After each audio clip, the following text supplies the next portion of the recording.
Welcome to 24/7 news TV. Tirumala అంటే పవిత్రతకు మారుపేరు. భక్తులు తిరుమల వెంకన్నను ఎంత భక్తితో కొలుస్తారో తిరుమల లడ్డు ప్రసాదాలను అంతే పవిత్రంగా భావిస్తారు. అంతటి విశిష్టత ఉన్న లడ్డు ప్రసాదాల తయారీలో యానిమల్ ఫ్యాట్ వినియోగించారన్న ఆరోపణలు ఇప్పుడు ఆంధ్రప్రదేశ్లో కుదిపేస్తున్నాయి.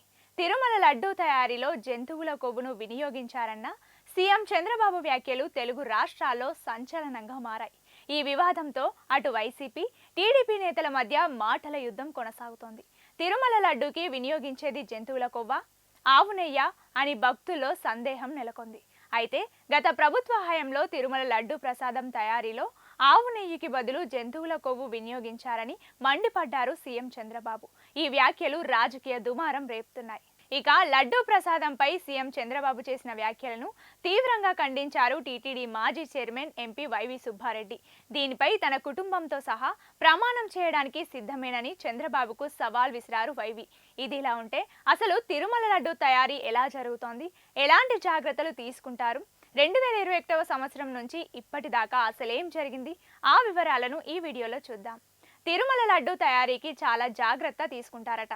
తిరుమల లడ్డూకు ప్రతిరోజు 300 నుంచి 500 లీటర్ల నెయ్యిని వినియోగిస్తుంది టీటీడీ మార్కెటింగ్ విభాగం ద్వారా నెయ్యిని కొనుగోలు చేస్తోంది. ప్రతి 6 నెలలకోసారి టెండర్లు పిలిచి ఈ ప్రొక్యూర్మెంట్ ద్వారా నెయ్యిని సమకూర్చుకుంటుంది.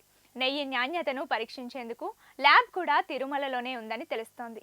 ఇన్ని అంచెలు దాటి కల్తీ నెయ్యి, అది కూడా జంతువుల కొవ్వు నుంచి తీసింది వాడడం అనే టాపిక్ భక్తులను ఆందోళనకు గురిచేస్తోంది. 2021 మార్చి వరకు టీటీడీకి కర్ణాటక మిల్క్ ఫెడరేషన్ చెందిన నందిని బ్రాండ్ నెయ్యి సరఫరా అయ్యేది. 2021 మార్చిలో జరిగిన టెండర్లలో L3గా నిలిచింది.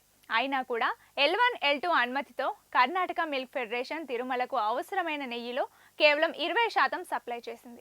ఆ తర్వాత నుంచి మాత్రం టెండర్ ప్రక్రియలోనే పాల్గొనలేదు. యూపీకి చెందిన ప్రీమియర్ L1గా, L2గా ఆల్ఫా కంపెనీలు నెయ్యి సరఫరా చేసేందుకు అర్హత పొందిగా కేజీ నెయ్యి 424 ప్రకారం టీటీడీకి సప్లై చేసేలా ఒప్పందం కుదుర్చుకుంది.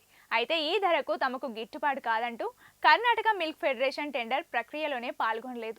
టీటీడీకి నాణ్యమైన నెయ్యిని తక్కువ ధరకు సరఫరా చేయలేమని ఫెడరేషన్ తేల్చి చెప్పింది. దీంతో తక్కువ ధరకు నాసిరకం నెయ్యి కొనుగోలు చేస్తుందంటూ టీటీడీపై ఆరోపణలు వెల్లువెత్తాయి. అయితే చంద్రబాబు వ్యాఖ్యలపై టీటీడీ మాజీ చైర్మన్ వైవి సుబ్బారెడ్డి ఎక్స్లో పోస్ట్ను షేర్ చేశారు. దివ్యక్షేత్రం తిరుమల పవిత్రతను, వందల కోట్ల మంది హిందువుల విశ్వాసాలను చంద్రబాబు నాయుడు దారుణంగా దెబ్బతీసి పెద్ద పాపమే చేశారంటూ మండిపడ్డారు.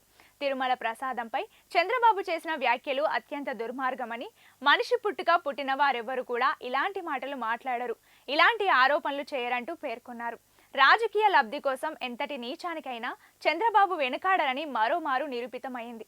భక్తుల విశ్వాసాన్ని బలపరిచేందుకు తిరుమల ప్రసాదం విషయంలో తాను, తన కుటుంబం ఆ దేవుని సాక్షిగా ప్రమాణానికి సిద్ధంగా ఉన్నామంటూ పేర్కొన్నారు.